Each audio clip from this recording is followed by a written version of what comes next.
Olá pessoal, dando seguimento aos nossos estudos sobre a ferramenta Structural Designer, vamos ver agora como nós podemos desenvolver um estudo de frequência natural utilizando o Structural Designer da plataforma 3D Experience. Para começar, nós temos sempre a mesma etapa, ou nós vamos abrir um arquivo previamente inserido na plataforma 3D Experience, ou nós vamos importar um novo arquivo. Nós temos diversas extensões de arquivos que nós podemos abrir, basta procurarmos o nosso arquivo.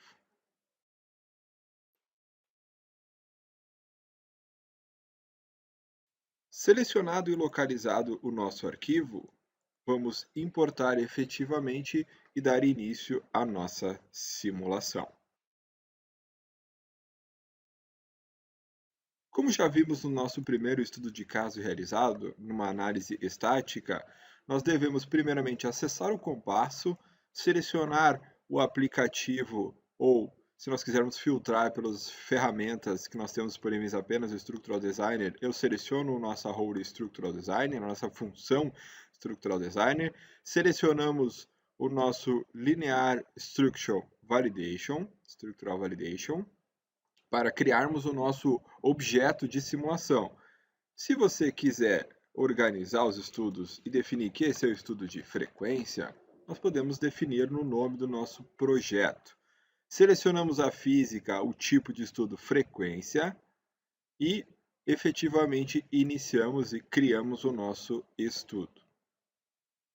Lembrando que a ferramenta Structural Designer tem como característica principal o uso do assistente guiado para a simulação. Notem, novamente, eu não precisei especificar nenhum tipo de modelo de malha, nem nada. Isso está tudo previamente definido. Porém, como eu sei que malha está sendo gerada? A malha é definida dentro do setup e nós temos as informações dela em Mesh Specification. Selecionando esse botão, nós temos acesso ao recurso para verificarmos qual é a ordem do elemento que nós estamos trabalhando, qual é a geometria que tem malha, para criarmos efetivamente uma malha, fazermos modificação, definirmos um tamanho do elemento, etc. Se nós clicarmos para efetivamente gerarmos a malha, nós podemos vê-la antes mesmo de executar o nosso estudo. Porém, quais parâmetros são usados para gerar essa malha? São parâmetros baseados na complexidade e no tamanho geométrico do nosso modelo. Nota que é uma malha tetraédrica que ela vai automaticamente refinar em regiões de filetes, curvaturas, detalhes, ou seja, automaticamente nós temos uma malha bastante interessante mesmo sem que nós precisemos fazer algum refino de malha um pouco mais personalizado. Uma vez definida a nossa malha, numa análise de frequência natural, nós temos como um importante parâmetro a definição do número de modos de vibrar que nós gostaríamos de avaliar, dos alto-valores. Essa informação fica disponível também nessa guia Setup para editar as propriedades, os parâmetros de simulação, que eu defino qual o número de modos ou defino qual é o intervalo de frequência. Eu vou determinar, por exemplo, 30 modos de vibrar. Andamento, material, e aí a gente já sabe, eu vou selecionar o nosso Material Palette, vou procurar a propriedade, o nosso material dentro da nossa biblioteca, né? E se você não lembra, a gente também criou um material anteriormente que nós também podemos utilizar. Lembrando que para uma análise de frequência natural, nós temos como nosso foco, né, a frequência, né? E a frequência é uma relação da rigidez e da massa do nosso modelo, ou seja, a propriedade do material, o nosso material, ele tem que estar com a propriedade de densidade definida, senão esse estudo não conseguirá ser executado. Vou selecionar aqui na biblioteca uma liga de alumínio, por exemplo, onde eu tenho aqui a propriedade, obviamente, de densidade. Vou, botão direito em qualquer lugar aqui, ou eu posso selecionar em Properties, ou aqui, ou botão direito em cima do nosso material, e digo que eu quero aplicar. No nosso mouse fica o nosso material. Ó. Eu tenho que clicar na entidade que eu quero aplicar esse material. Qual é a entidade? No caso anterior, nós utilizamos a árvore, porém agora eu tenho uma peça única, eu posso aplicar diretamente no corpo. Seleciono o corpo e digo que eu quero concluir, né, e confirmar essa seleção. O nosso Material Palette fica aberto, eu vou finalizar ele e eu estou com a propriedade de material aplicada. Conexões, nesse cenário nós não temos, porque nós estamos falando de uma peça única. Restrições, lembrando que o quadrado verde significa algo que não é obrigatório, que é opcional. Nesse cenário, eu não vou utilizar restrição, porque não é um requisito para uma análise de frequência. Porém, nada impede que nós façamos as restrições adequadas que desejarmos. O modelo está pronto, eu vou efetivamente simular agora. Lembrando que, quando nós selecionamos a ferramenta de simulação, nós podemos definir se nós queremos rodar localmente ou em cloud. Vou selecionar, nesse caso, local, e eu tenho a capacidade de até 4 cores locais, então eu vou deixar o número de 4 e vou confirmar o envio da simulação para execução.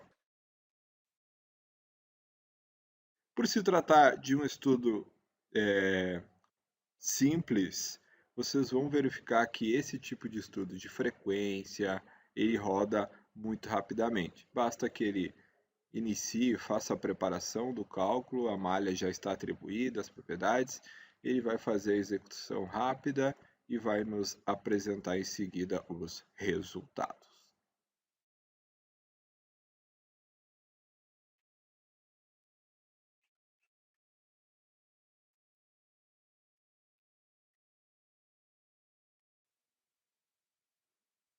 Uma vez resolvida a nossa simulação, nós vamos fechar a tela e nós vamos cair diretamente nos resultados, que basicamente numa análise de frequência é os modos de vibrar e as frequências de cada modo de vibrar. Nota que nós temos aqui o plot de deformação, que não tem legenda, existe deslocamento, mas é importante citar que esse deslocamento não é uma amplitude de deslocamento efetiva, é apenas uma questão visual para identificarmos qual é a forma desse deslocamento. Animando, nós podemos ver.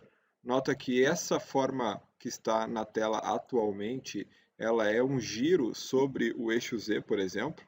Então, por isso que o nosso valor de frequência está zero, que inclusive é nos 6 primeiros modos de vibrar, porque eles, como nosso modelo está solto, eles refletem basicamente os 6 graus de liberdade do nosso modelo. Os graus de liberdade de translação em XYZ e os graus de liberdade de rotação nos eixos XYZ. Ou seja, nos importa a partir desse caso do 7º modo de vibrar. Se eu tivesse restringido meu modelo, seria diferente. O meu 7º modo de vibrar tem uma frequência de 1706 aproximadamente Hz e é nessa direção. Então, quando solicitado nessa direção, a frequência de oscilação natural desse modelo, o seu alto valor, é de 1706.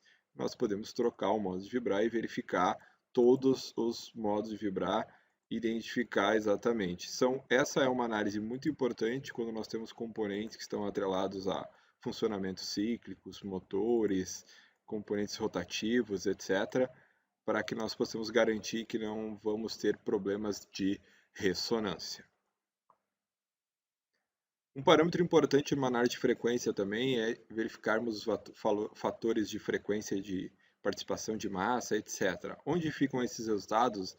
Na tela do status da simulação, que é aquela tela que está rodando a simulação. Para acessar novamente, Simulation Status, ela vai abrir a nossa janela e aí nós podemos acessar as guias de diagnóstico para termos informações de dados referentes ao nosso estudo. Ou seja, eu vou aqui em diagnóstico e eu tenho lá no nosso final, meio para o fim, ó, quais são efetivamente os autovalores, quais são as frequências de cada um dos modos de vibrar, e aqui qual é o fator de participação e a massa efetiva. Parâmetros importantes para análises, principalmente dinâmicas também, e para avaliarmos se nós estamos enxergando um número adequado de frequências do nosso modelo.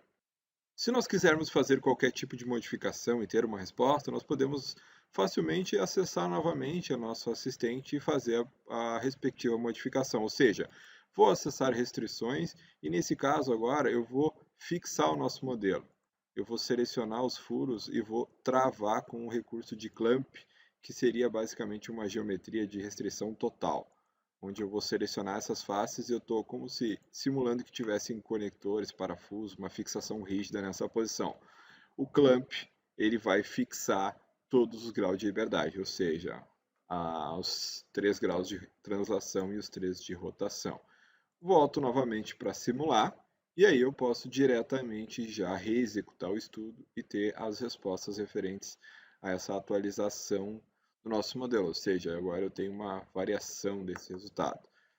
E a gente também pode selecionar uma importante modificação que é sobrescrever os resultados anteriores ou manter os resultados para que eu possa ter um comparativo. Vou selecionar Keep Previews, ou seja, manter os resultados anteriores, e aí eu vou ter um histórico dessa modificação, o que é bastante interessante.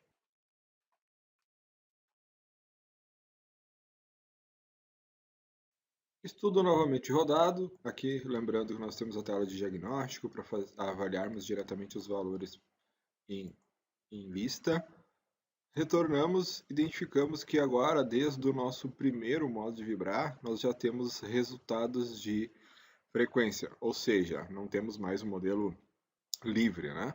E o nosso primeiro modo de vibrar é semelhante ao modo de vibrar que nós tínhamos antes com o primeiro válido, né? E nós temos aqui uma frequência de 1068, por exemplo. E aqui nós temos em Results quais são os nossos estudos. Ó, tem o estudo anterior, nós temos o nosso primeiro modo de vibrar, e os outros modos de vibrar a partir do sétimo, e nós temos o nosso estudo atual, que nós também conseguimos ver deslocamento das nossas frequências, e aí podemos ver que, dependendo de quão restrito é o nosso modelo, isso pode começar a ser modos de vibrar com frequências altas e, né, formas pouco convencionais. Ok? Esse foi mais um vídeo onde nós tratamos sobre análise de frequência natural. Fique ligado para nossos próximos materiais. Até mais!